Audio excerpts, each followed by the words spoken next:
चेतना ईश्वरीय वास्तविकता के साथ कैसे जुड़ती है? परिचय। विज्ञान और आत्मा का अभिसरण। हम मानव इतिहास में एक अभूतपूर्व अभिसरण बिंदु पर खड़े हैं। एक ऐसा क्षण जहां अत्याधुनिक तंत्रिका विज्ञान, क्वांटम भौतिकी और चेतना अनुसंधान उन रास्तों को प्रकाशित करना शुरू कर रही हैं जिन पर वैज्ञानिक और आध्यात्मिक साधकों ने सहस्राब्दियों से चलना शुरू कर दिया है।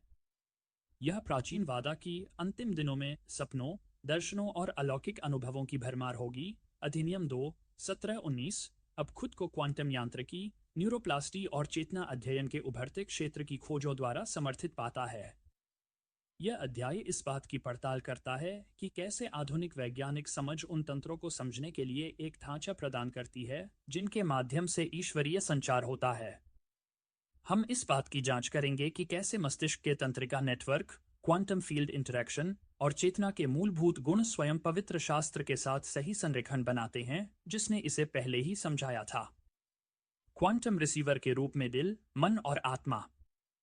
तंत्रिका विज्ञान में हाल की सफलताओं से पता चलता है कि मानव मस्तिष्क न केवल जैविक कंप्यूटर के रूप में काम करता है, बल्कि एक परिष्कृत क्वांटम प्रोसेसर के रूप में भी काम करता है।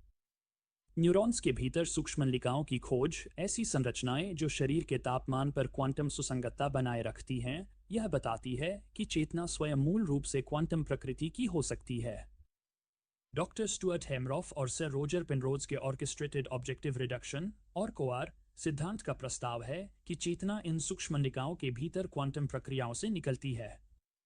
चेतना का यह क्वांटम सबस्ट्रेट यह समझने के लिए एक वैज्ञानिक ढांचा प्रदान करता है कि मस्तिष्क गैर स्थानीय सूचना क्षेत्रों के साथ कैसे इंटरैक्ट कर सकता है, जिसे आध्यात्मिक परंपराएं लंबे समय से ईश्वर का मन कहती रही है। मानव मस्तिष्क में लगभग 86 बिलियन न्यूरॉन्स होते हैं, जिनमें से प्रत्येक में 10,000 सिनेप्टिक कनेक्शन बनाने में सक्षम होते हैं। यह चौंका देने वाली जटिलता का एक नेटवर्क बनाता है। लगभग 860 ट्रिलियन कनेक्शन समानांतर रूप से काम कर रही हैं। जब हम समझते हैं कि प्रत्येक न्यूरॉन प्रति सेकंड 200 बार तक फायर कर सकता है, तो हम एक ऐसे प्रोसेसिंग सिस्टम की तलाश कर रहे हैं जो तुलनात्मक रूप से हमारे सबसे उन्नत सुपर कंप्यूटरों को आदिम बनाता है। दूसरे शब्दों में, तेज सुपर कंप्यूटर जो प्रति सेकंड क्विंटिलियन गणनाओं में काम करते हैं, जब उन्हें एक साथ जोड़ा जाता है तो वे हमारे भीतर पहले से बनाए गए सिस्टम, हृदय, मन और आत्मा को दोहरा नहीं सकते हैं। डिफ़ॉल्ट मोड नेटवर्क और ट्रांसेंडेंट स्टेट्स। आधुनिक न्यूरोइमेजिंग में डिफ़ॉल्ट मोड नेटवर्क (डीएमएन) की पहचान की है मस्तिष्क क्षेत्रों का एक नेटवर्क जो आराम और आत्मनिरीक्षण के दौरान सक्रिय रहता है। यह नेटवर्क, जिसमें medial prefrontal cortex, posterior cingulate cortex और एंगुलर गाइरस शामिल हैं, स्वयं या अहंकार का न्यूरोलॉजिकल से संबंध प्रतीत होता है। आकर्षक शोध से पता चलता है कि गहन आध्यात्मिक अनुभवों और गहन ध्यान के दौरान गतिविधि में डीएमएन काफी कम हो जाता है। यह न्यूरोलॉजिकल अहंकार विघटन, अपने आप से बड़ी किसी चीज से जुड़ाव महसूस करने, एकता की चेतना का अनुभव करने या ईश्वरीय रहस्योद्घाटन प्राप्त करने की रिपोर्टों से सटीक रूप से संबंधित है। इसके निहितार्थ कह रहे हैं, जब मस्तिष्क का आत्मसंदर्भित नेटवर्क शांत हो जाता है, तो यह चेतना के अन्य रूपों के उभरने के लिए जगह बनाता है। यह समझा सकता है कि क्यों कई आध्यात्मिक परंपराएं स्वयं के लिए मरने, अहंकार को त्यागने या ईश्वरीय ज्ञान प्राप्त करने के लिए खोखले होने के महत्व पर जोर देती हैं। क्वांटम एंटेंगलमेंट और ईश्वरीय संबंध। गैर स्थानीय चेतना क्वांटम उलझाव, आइंस्टीन की दूरी पर डरावनी क्रिया, दर्शाती है कि कण उन्हें अलग करने वाली दूरी की परवाह किए बिना तुरंत जुड़े रह सकते हैं। एक बार उलझ जाने के बाद एक कण को मापने से उसका साथी तुरंत प्रभावित होता है, भले ही वे ब्रह्मांड के विपरीत दिशा में हों। इस घटना से पता चलता है कि चेतना यदि क्वांटम प्रकृति में है, तो हो सकता है कि वह मस्तिष्क में ही सख्ती से स्थानीयकृत न हो। इसके बजाय यह जागरूकता के एक विशाल, परस्पर जुड़े क्षेत्र का हिस्सा हो सकता है जो हृदय, मन और आत्मा के साथ साथ स्थान और समय से परे है। चेतना का यह क्वांटम क्षेत्र सिद्धांत यह समझने के लिए एक वैज्ञानिक ढांचा प्रदान करता है कि प्रार्थना, ध्यान और आध्यात्मिक अभ्यास हमें ईश्वरीय चेतना से कैसे जोड़ सकते हैं। यह ध्यान रखना महत्वपूर्ण है कि पवित्र शास्त्र बताता है कि मसीह हम में है, परमेश्वर का वचन हमारे दिलों पर लिखा हुआ है और पवित्र आत्मा न केवल हम पर टिकी हुई है, बल्कि हमारे भीतर बसती है। यह बताता है कि हम में से प्रत्येक के अंदर अपने भीतर ईश्वरीय चेतना के साथ संबंध और संरेखण को गहरा करने की क्षमता है। इसके निहितार्थों पर विचार करें। यदि चेतना क्वांटम सुपरपोजिशन में मौजूद हो सकती है, एक साथ कई अवस्थाओं में जब तक इसका अवलोकन नहीं किया जाता है, तो आध्यात्मिक खोज, प्रार्थना या ध्यान का कार्य वस्तुतः संभावना के लहर कार्यों को अनुभवी वास्तविकता में बदल सकता है। यह इब्रानियों 11:03 को वास्तविक रूप से समझाने में मदद कर सकता है, जिसमें कहा गया है, विश्वास से हम समझते हैं कि ब्रह्मांड का निर्माण परमेश्वर की आज्ञा से हुआ था, ताकि जो देखा जा रहा है वह दिखाई देने वाली चीजों से न बना हो। यह केवल रूपक नहीं है, यह इस बात का वर्णन है कि क्वांटम यांत्रिकी चेतना के स्तर पर ही कैसे काम कर सकती है। आध्यात्मिक अभ्यास में प्रेक्षक का प्रभाव क्वांटम ऑब्जर्वर प्रभाव दर्शाता है कि अवलोकन का कार्य जो देखा जाता है उसे मौलिक रूप से बदल देता है। आध्यात्मिक शब्दों में इसका अर्थ है कि ईश्वरीय मार्गदर्शन प्राप्त करने, चिंतन, प्रार्थना करने या ध्यान में संलग्न होने का कार्य केवल पहले से मौजूद आध्यात्मिक वास्तविकताओं को प्रकट नहीं करता है, यह उनकी अभिव्यक्तियों में भाग लेता है। यह समझ हमें यह एहसास कराती है कि जब हम साधना के करीब पहुंच रहे हैं तो हम परमेश्वर के साथ साझेदारी में हैं। ईश्वरीय संचार के निष्क्रिय प्राप्तकर्ताओं के बजाय हम आध्यात्मिक वास्तविकता के सह निर्माण में सक्रिय भागीदार बन जाते हैं। हमारा ध्यान, इरादा और विश्वास ऐसे क्वांटम उपकरण बन जाते हैं जो ईश्वरीय चेतना की विशिष्ट आवृत्तियों में तालमेल बिठाते हैं और उन्हें बढ़ाते हैं। The holographic brain and infinite storage holographic जानकारी के रूप में मेमोरी न्यूरोसाइंटिस्ट कार्ल प्रिब्रम के ब्रेन फंक्शन के होलोग्राफिक सिद्धांत से पता चलता है कि यादें विशिष्ट स्थानों पर संग्रहित नहीं की जाती हैं, बल्कि पूरे मस्तिष्क में होलोग्राफिक तरीके से वितरित की जाती हैं।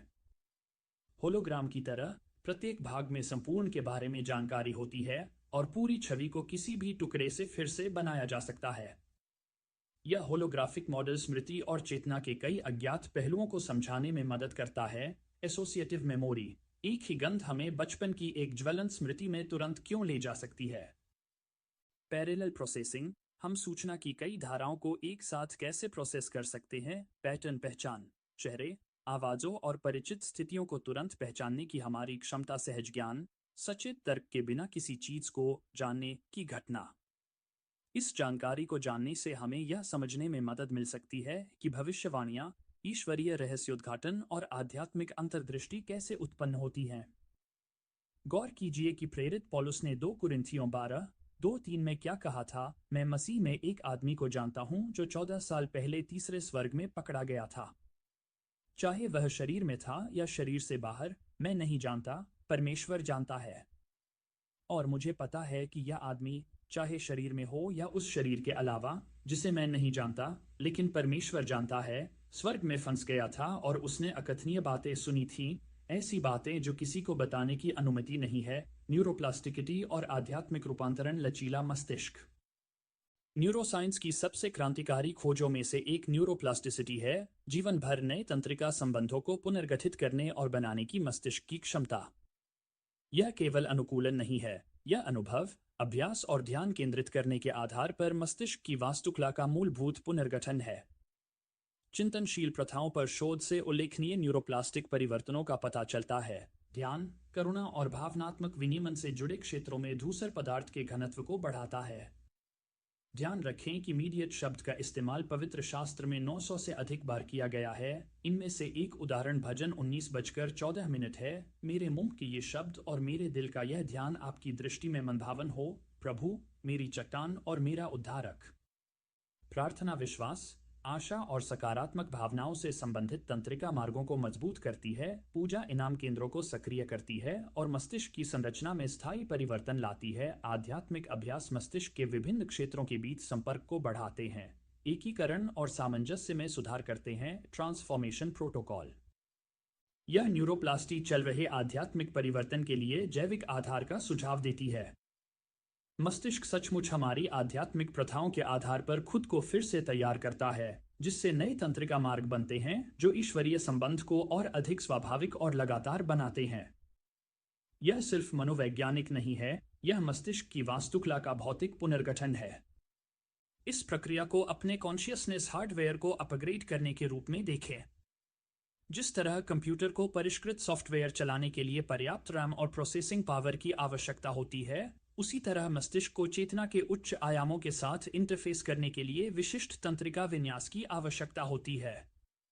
आध्यात्मिक अभ्यास सिर्फ हमारी मान्यताओं को ही नहीं बदलते हैं, वे ईश्वरीय संबंधों और अभिव्यक्तियों के लिए हमारी जैविक क्षमता को भी बढ़ाते हैं। चेतना का विद्युत चुंबकीय स्पेक्ट्रम विजिबल लाइट से परे। मानव आंख विद्युत चुंबकीय स्पेक्ट्रम के केवल एक छोटे से अंश को देखती है, सभी विद्युत चुंबकीय विकिरणों का लगभग 0.0035%। हम अनिवार्य रूप से अपने चारों ओर की 99.9965% ऊर्जा के प्रति अंधे हैं।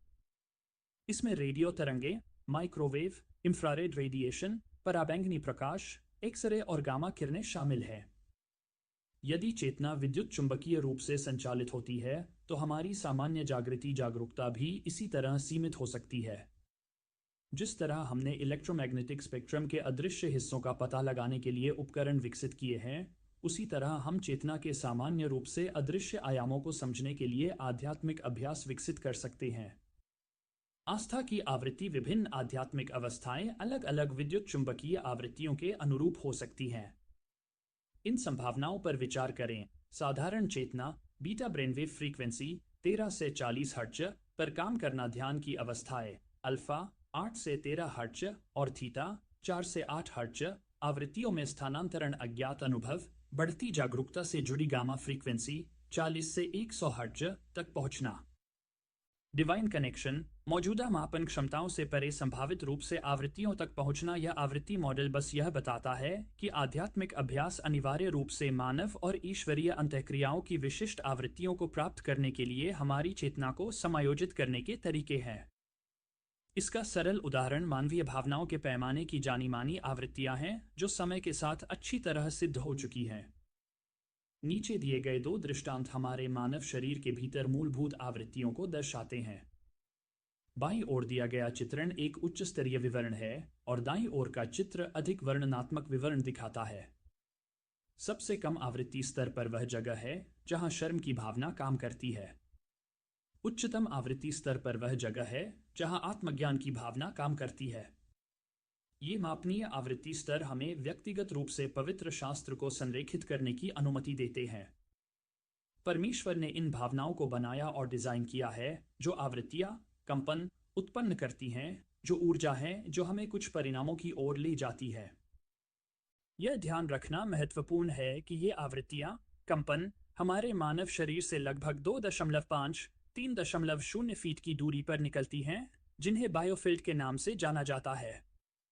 वास्तविकता यह है कि हम अपने अंदर जो होने देते हैं, वह ऊर्जा की उस मात्रा को छोड़ देता है, और यह बताता है कि लोग एक दूसरे के प्रति चुंबकित क्यों होते हैं।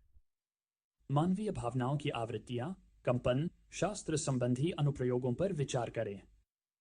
एक अमानव ऊर्जा का सबसे निचला रूप आवृत्ति शर्म है। इससे यह समझाने में मदद मिलती है कि शर्म इतनी नकारात्मक फिर भी भावनाओं को खत्म करने वाली क्यों है। जो लोग पारिवारिक शर्म, आत्मशर्म, आर्थिक शर्म, संबंधपरक शर्म आदि में जीते हैं, वे अक्सर जीवन में संघर्ष करते हैं और शायद ही कभी अपने लक्ष्य या भाग्य तक पहुंचते हैं। पाठ्यक्रम में बने रहने और जीवन में कठिन कार्यों को पूरा करने के लिए पर्याप्त ऊर्जा नहीं है। इस वास्तविकता को जानकर पवित्र शास्त्र इब्रानियों 12:02 हमें बताता है कि यीशु उस शर्म से घृणा करते थे जो उसे दी जा रही थी, ताकि वह क्रूस उसके उद्देश्य और नियति को सहन कर सके। अगर उसने शर्म से ऑपरेशन किया होता तो बहुत कुछ नहीं हुआ होता। आपके और मेरे लिए भी ऐसा ही है। शून्य से कम ऊर्जा के कारण हमें आगे बढ़ने के लिए ऊर्जा, प्रेरणा की कमी हो जाती है। 2 मानव ऊर्जा का सर्वोच्च रूप आत्मज्ञान है। इसके बाद सद्भाव, प्रेम, आनंद और शांति आती है। इफिसियों 1:18 में प्रेरित पौलुस हमें अपने दिलों को प्रबुद्ध करने के लिए प्रोत्साहित करता है। मैं प्रार्थना करता हूं कि आपके दिल की आंखें प्रबुद्ध हों, ताकि आप उस आशा को जान सकें जिसके लिए उसने आपको बुलाया है, जो उसके पवित्र लोगों में उसकी शानदार विरासत का धन है। इन मानवीय आवृत्तियों को जानना हमारे शरीर से 2.5 से 3.0 फीट बायोफील्ड बाहर निकल जाएगा। यह बताता है कि लोग क्यों मानते थे कि वे पीटर की छाया में ठीक हो गए थे। एक व्यक्ति की छाया लगभग 3 फुट बाहर निकल जाती है, जिससे लोगों को यह आभास होता है कि यह पीटर की छाया है, लेकिन यह उसका बायोफील्ड था जो उसकी ऊर्जा से बहने वाले प्रेम, आनंद, शांति, सद्भाव और ज्ञान द्वारा बनाया गया था, जो उसके भीतर के मसीह द्वारा प्रेरित था। 3-400 हर्ट्ज की मानवीय आवृत्ति रेंज के मध्य में तर्क हमारे दिमाग का उपयोग करके की भावना चल रही है। इसलिए अब यशाया 1:18 की समीक्षा करें और महसूस करें कि जब हम परमेश्वर के साथ तर्क करते हैं तो क्या होता है। अब आओ और हम एक साथ तर्क करें। प्रभु कहता है, भले ही तुम्हारे पाप लाल रंग के हों, वे बर्फ के समान सफेद होंगे। भले ही वे लाल रंग के हों, लेकिन वे ऊन के समान सफेद होंगे। हम नई रचनाएं और एकदम नए लोग बनते हैं। 2 कुरिन्थियों 5:17 जो प्रेम, आनंद, शांति, सद्भाव और ज्ञान की दिशा में ऊर्जा के पैमाने पर ऊपर की ओर बढ़ने लगते हैं। यदि हम परमेश्वर के साथ तर्क करने में असफल होते हैं तो हम ऊर्जा के पैमाने पर क्रोध, भय, शोक, उदासीनता, अपराधबोध और शर्म की ओर नीचे की ओर बढ़ते हैं। सारांश: जब हम ईश्वरीय चेतना के स्तरों पर काम करना शुरू करते हैं तो हम उन क्षेत्रों में चले जाते हैं जिन्हें पौलुस ने तीसरे स्वर्ग में प्रवेश के रूप में वर्णित किया था। सीधे शब्दों में कहें तो हम अपने मन के अंत तक पहुंचना शुरू कर देते हैं और अपने पूरे अस्तित्व में शामिल होने लगते हैं, जिसमें हमारे भीतर मसीह, गलातियों 2:20 और हमारे अंदर रहने वाली पवित्र आत्मा की परिपूर्णता शामिल है, रोमियो 8:9। यह बदले में हमें उन क्षेत्रों में ले जाता है जिनका वह मालिक है। इस प्रकार वह कविता जिसमें कहा गया है, और परमेश्वर ने हमें मसीह के साथ जिलाया और हमें मसीह यीशु के स्वर्गीय क्षेत्रों में अपने साथ बैठाया। अब गौर कीजिए कि बाइबल बताती है कि परमेश्वर का राज्य आपके अंदर है, लूका 17:20-21, और स्वर्ग का राज्य पवित्र आत्मा में धार्मिकता, आनंद और शांति है, रोमियो 14:17। नीचे दिए गए चित्र को देखते हुए आप हमारे भीतर की आवृत्तियों को देख सकते हैं जिन्हें प्रेम, आनंद और शांति के रूप में जाना जाता है।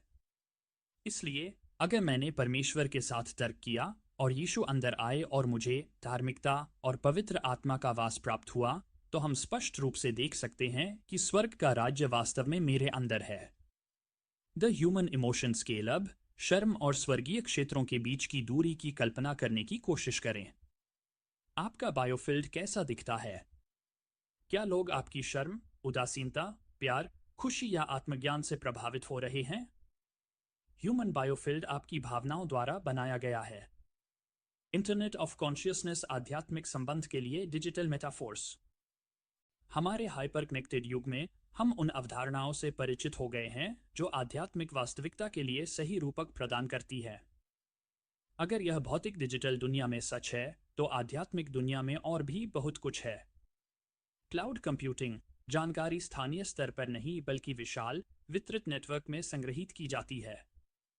वायरलेस ट्रांसमिशन बिना भौतिक कनेक्शन के बड़ी दूरी पर तुरंत यात्रा करने वाला डेटा बैंडविड्थ, जानकारी प्राप्त करने और प्रोसेस करने की क्षमता, सिग्नल स्ट्रेंथ, कनेक्शन की स्पष्टता और विश्वसनीयता, नेटवर्क प्रभाव। जैसे जैसे अधिक नोड कनेक्ट होते हैं, मूल्य में तेजी से वृद्धि होती है। द कॉन्शियसनेस क्लाउड यदि व्यक्तिगत मन चेतना के एक विशाल नेटवर्क से जुड़े स्मार्टफोन की तरह है, तो आध्यात्मिक अभ्यास इस चेतना बादल से हमारे संबंध को बेहतर बनाने के तरीके बन जाते हैं।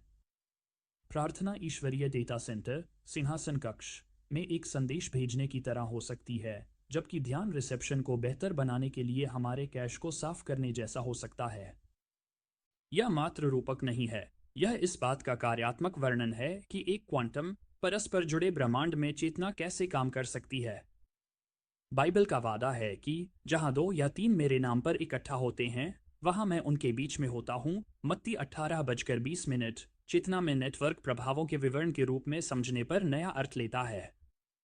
The neuroscience of prophetic vision predictive processing. मस्तिष्क मूल रूप से एक भविष्यवाणी मशीन है। यह वर्तमान संवेदी इनपुट और पिछले अनुभवों के आधार पर लगातार भविष्य की अवस्थाओं के मॉडल तैयार करता है। यह पूर्वानुमान प्रसंस्करण हमें दुनिया को कुशलतापूर्वक नेविगेट करने, परिणामों का अनुमान लगाने और घटनाओं के पूरी तरह से सामने आने से पहले प्रतिक्रियाएं तैयार करने की अनुमति देता है। लेकिन क्या होगा अगर यह पूर्वानुमान लगाने की क्षमता सामान्य अस्थायी सीमाओं से आगे तक फैली हो? क्या होगा यदि मस्तिष्क कुछ शर्तों के तहत क्वांटम या चेतना क्षेत्र प्रभावों के माध्यम से भविष्य की अवस्थाओं से जानकारी प्राप्त कर सकता है? यह भविष्यवाणी की दृष्टि और ईश्वरीय मार्गदर्शन के लिए एक न्यूरोलॉजिकल आधार प्रदान करेगा। पूर्व संज्ञानात्मक मस्तिष्क सपनों और दर्शन की व्याख्या कर सकता है। पैरासाइकोलॉजी और चेतना अध्ययनों में किए गए शोध से पता चलता है कि मस्तिष्क में वास्तव में सीमित पूर्व ज्ञान क्षमताएं हो सकती हैं। अध्ययनों से पता चलता है कि स्वायत्त तंत्रिका तंत्र कभी कभी भावनात्मक रूप से महत्वपूर्ण उत्तेजनाओं के प्रति प्रतिक्रिया करता है, इससे पहले कि वे सचेत रूप से प्रस्तुत की जाती हैं, जो भविष्य की जानकारी तक अचेतन पहुंच का सुझाव देती है।